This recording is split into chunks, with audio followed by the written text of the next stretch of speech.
So I'd be interested to see that. That's not going to happen.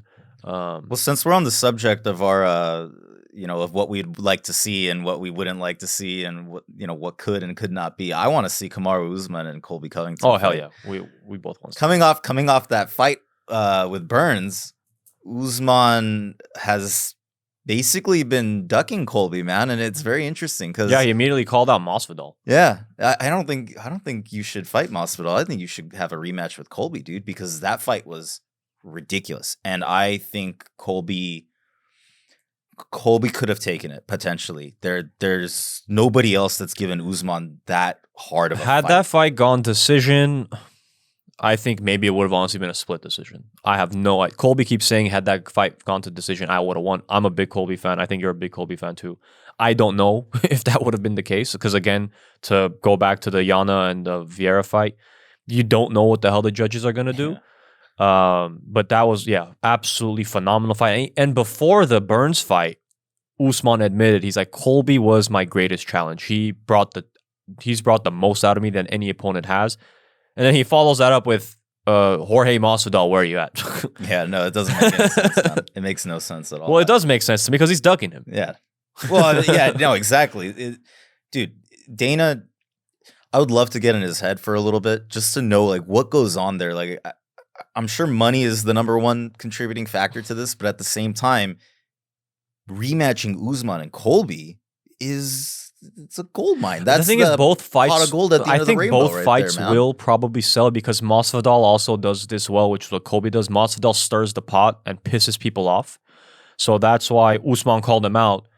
Partly because he's ducking Colby, and partly because Usman. It seems like Usman you can get under his skin kind of easily, or at least Colby has done it successfully, and Masvidal did it successfully.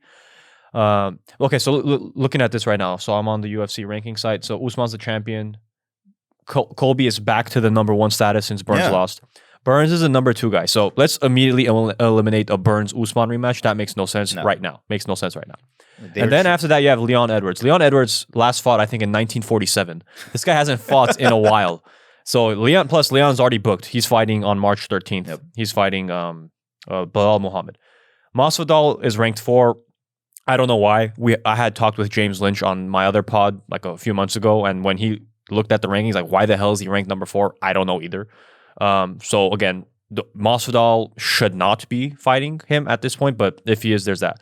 Then you go down there, you have Stephen Thompson. Stephen Thompson just beat, oh my gosh, who did he just beat? It wasn't Woodley, was it? No.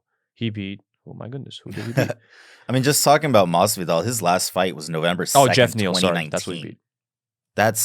You may as well be retired at that point, in my opinion. What did you say, Masvidal's last what? November 2nd, 2019. That was his last win? That was his last, well, no, prior to fighting Usman, that was his last fight. Yeah, the Usman fight was July of 2020. Here's the thing you have to factor with Masvidal too. So you've seen that flying knee, that 5-second fight by Masvidal, right? Yeah. Okay. Ever since that, his life has changed entirely. Because again, on like the branding side, whatever the right terminology is, he's nailed it after that. Yeah. I didn't know who he was before that. Granted, again, I wasn't really much of a watcher. But once that happened, I still wasn't much of a MMA watcher. At that point, I knew who Jorge Masvidal was, and he's ran with it since successfully. So now he's asking for a lot more cheddar because he's bringing out. He's not a bad. He's a entertaining fighter to watch. Granted, that Usman fight was boring as hell with him and Usman. But so that's why he's more selective with his fights because he has that leverage now because he's made his money at this point. He lives in Florida.